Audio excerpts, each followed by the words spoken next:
그들이 암비볼리와 아볼로니아로 다녀가 데살로니가에 이르니 거기 유대인의 회당이 있는지라. 바울이 자기의 관례대로 그들에게로 들어가서 새 안식일에 성경을 가지고 강론하며 뜻을 풀어 그리스도가 해를 받고 죽은 자 가운데서 다시 살아나야 할 것을 증언하고 이르되 내가 너희에게 전하는 이 예수가 곧 그리스도라 하니, 그 중에 어떤 사람 곧 경건한 헬라인의 큰 무리와 적지 않은 기부인도 권함을 받고 바울과 실라를 따르나, 그러나 유대인들은 시기하여 저자의 어떤 불량한 사람들을 데리고 떼를 지어 성을 소동하게 하여 야손의 집에 침입하여 그들을 백성에게 끌어내려고 찾았으나 발견하지 못함에 야손과 몇 형제들을 끌고 읍장들 앞에 가서 소리질러 이르되 전하를 어지럽게 하던 이 사람들이 여기도 이르매 야손이 그들을 맞아들였도다. 이 사람들이 다 가이사의 명을 거역하여 말하되 다른 임금 곧 예수라 하는 이가 있다 하더이다 하니, 무리와 읍장들이 이 말을 듣고 소동하여 야손과 그 나머지 사람들에게 보석금을 받고 놓아주니라. 밤에 형제들이 곧 바울과 실라를 베레아로 보내니 그들이 이르러 유대인의 회당에 들어가니라.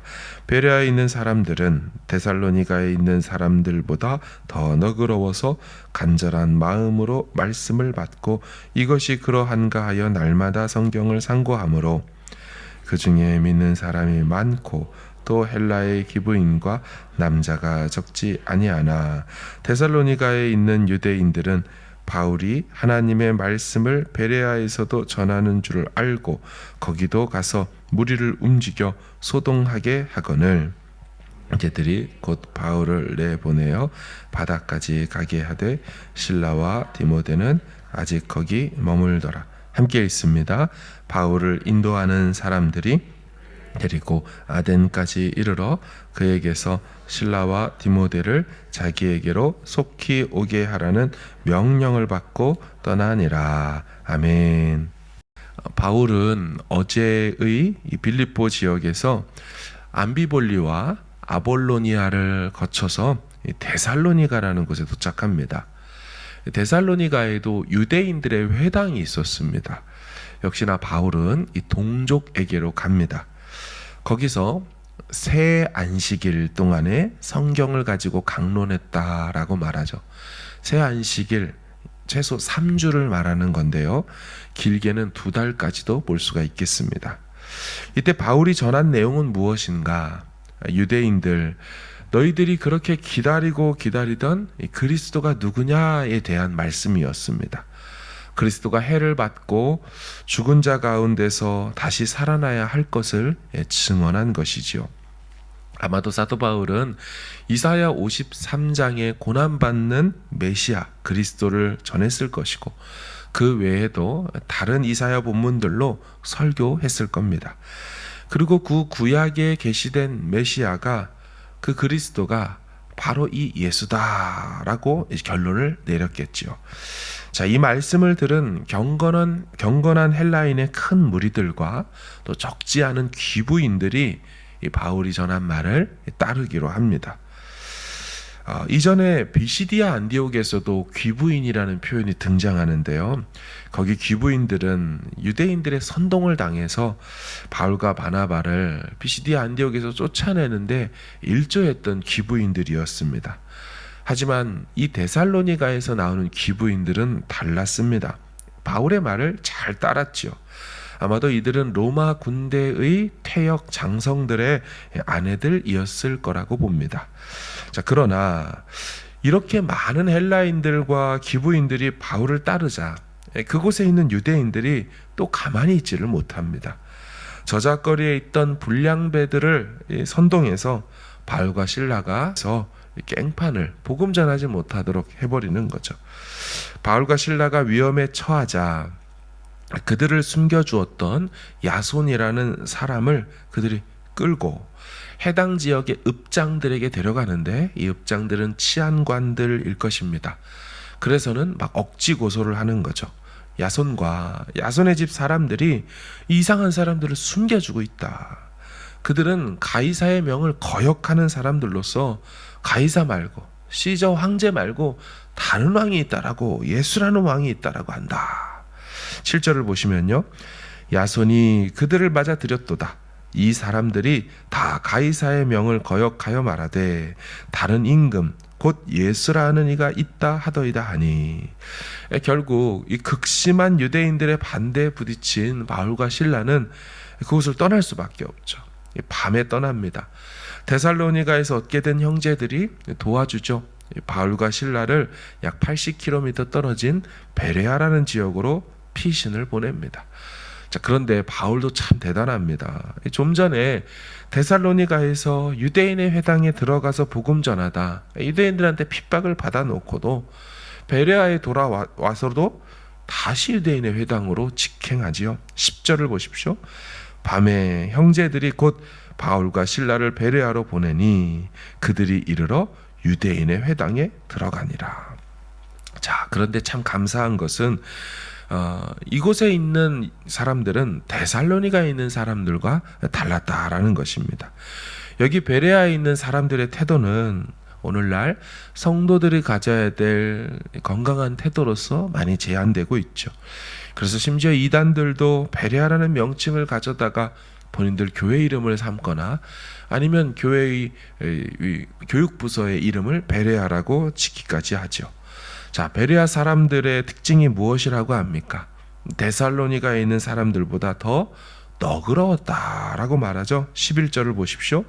베레아에 있는 사람들은 데살로니가에 있는 사람들보다 더 너그러워서 간절한 마음으로 말씀을 받고 이것이 그러한가 하여 날마다 성격을 상고함으로. 아멘.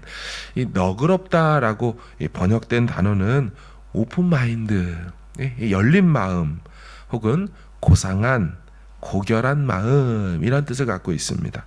그래서 누가복음에서는 이 단어가 귀인이라고 쓰였죠. 귀한 사람, 혹은 고린도전서에서는 공부한 사람, 문벌 있는 사람, 이렇게 쓰였습니다. 그러므로 무슨 뜻입니까? 베레아 사람들은 고상하고 학식 있고 고귀했다라는 거예요. 하지만 그렇다고 해서 그것이 공부 좀 했다고 해서 말씀을 받아들이는데 전혀 장애가 되지 않았던 사람들이라는 것입니다. 오히려 그들은 그 지식과 부요함을 통해서 다음과 같이 말씀에 방응하죠. 11절을 보십시오. 베레아에 있는 사람들은 데살로니가에 있는 사람들보다 더 너그러워서 간절한 마음으로 말씀을 받고, 이 고귀한 마음이 간절한 마음으로 이어져서 말씀을 받았습니다.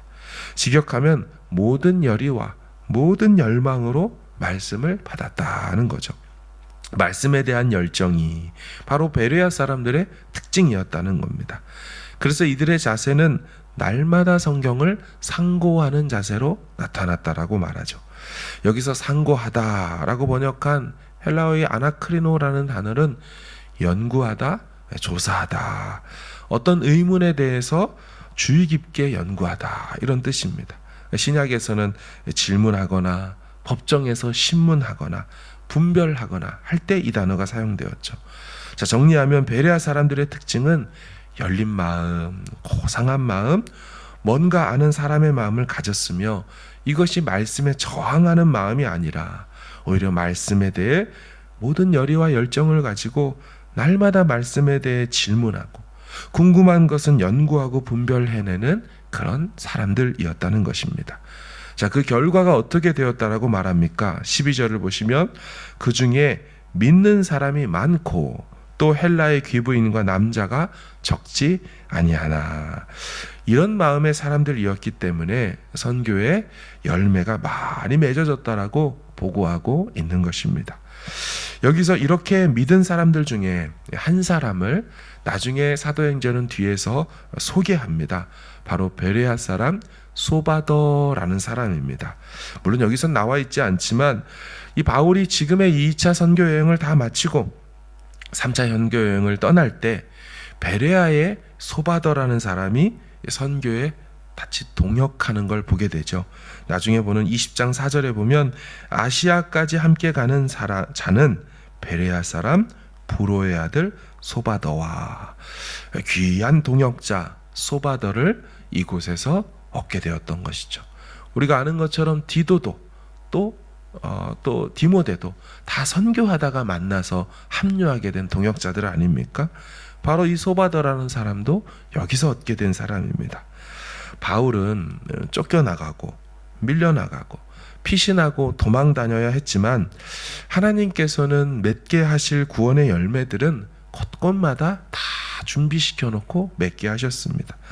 그러면서도 그들 중에 특별한 몇몇을 선택하셔서 선교의 동역자까지도 붙여주고 계셨습니다.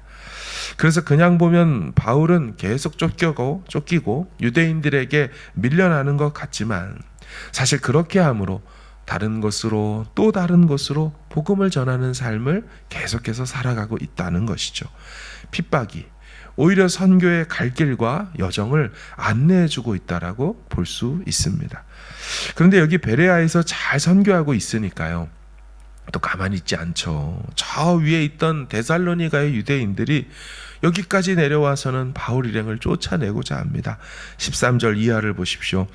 데살로니가에 있는 유대인들은 바울이 하나님의 말씀을 베레아에서도 전하는 줄 알고 거기도 가서 무리를 움직여 소동하게 하거늘 형제들이 곧 바울을 내보내어 바다까지 가게 하되 실라와 디모데는 아직 거기 머물더라.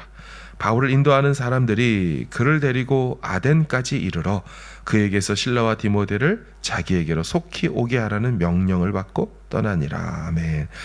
결국 바울은 아덴까지 피신하게 됩니다.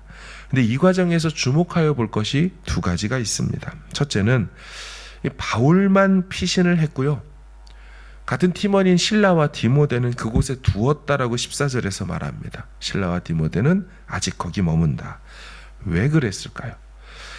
그들의 주 표적인 바울만 피신하게 하고 드러나지 않았던 실라와 디모데는 지금 이제 막 맺혀지고 말씀을 상고하고 받아들이는 그 구원의 열매들에게 계속적으로 남겨놓아 말씀으로 양육하기 위한 팀으로 둔 것이라는 겁니다. 나중에 18장에 가면 이 실라와 디모데가 여기서의 말씀 사역을 마치고 바울과 다시 합류하는 장면이 나옵니다.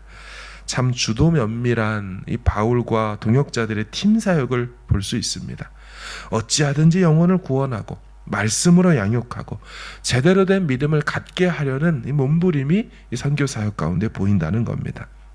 두 번째는 바울이 피신하면서도요, 위로를 받게 되었다는 겁니다.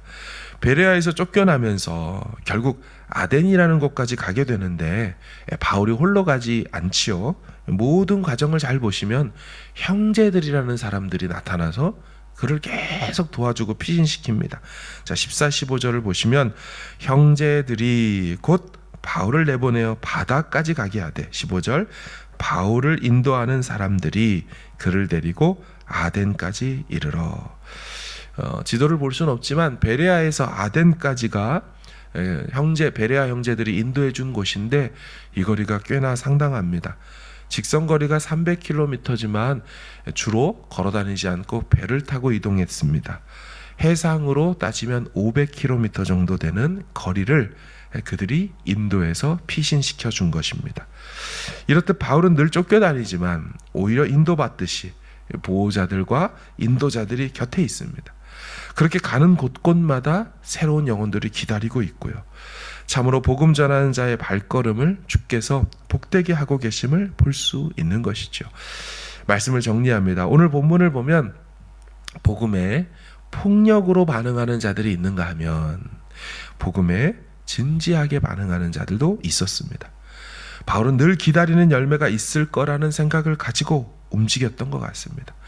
그리고 기회가 될 때마다 상황을 만들고 전략적으로 실레와 디모데를 배치하며 효과적으로 복음 사역을 감당했습니다.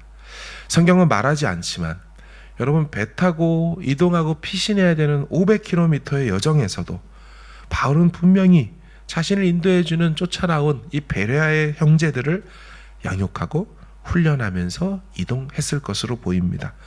사도 바울이라면 그렇게 하고도 남을 사람이기 때문이죠.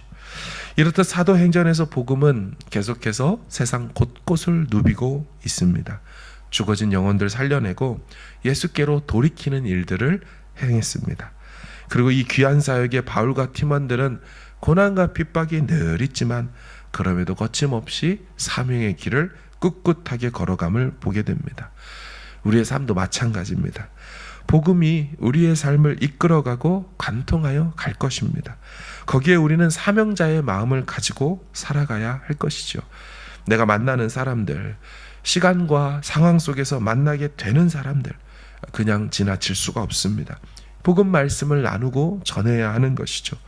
이런 삶이 결코 쉬운 삶은 아니지만 분명히 인도하심과 보호하심이 제공될 것입니다.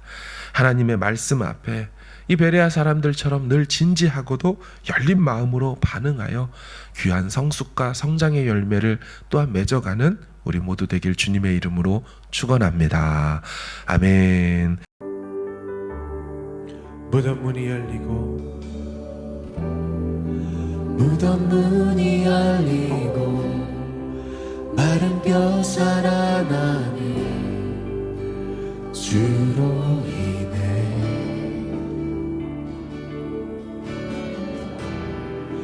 거짓은 무너지고 진리가 선포되네. 이곳에 무덤 문이 열리고 무덤 문이 열리고 마른 뼈 살아나네. 주로 인해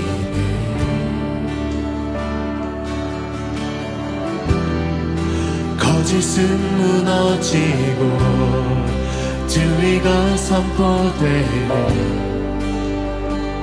이곳에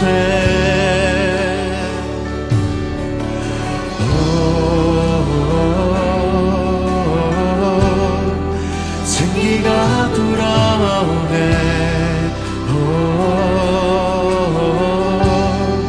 성령이 일하시네.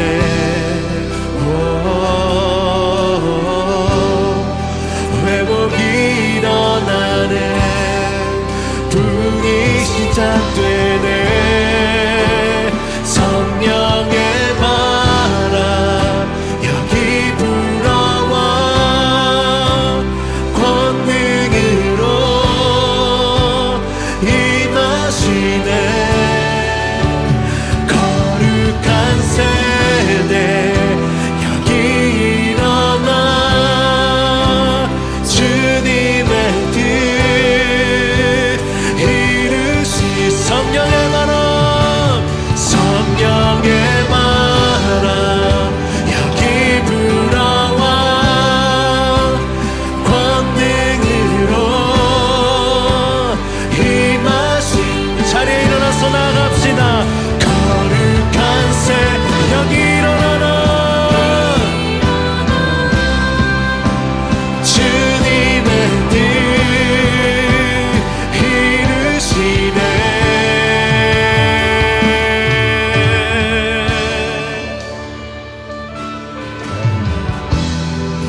무덤 문이 열리고 마른 뼈 살아나 주로 인해 우리 믿음의 고백으로 나갑니다. 거짓은 무너지고 거짓은 무너지고 진리가 선포되네. 이곳에 무덤 문이 열리고 무덤 문이 열리고 마른 뼈 살아나네. 주로 인해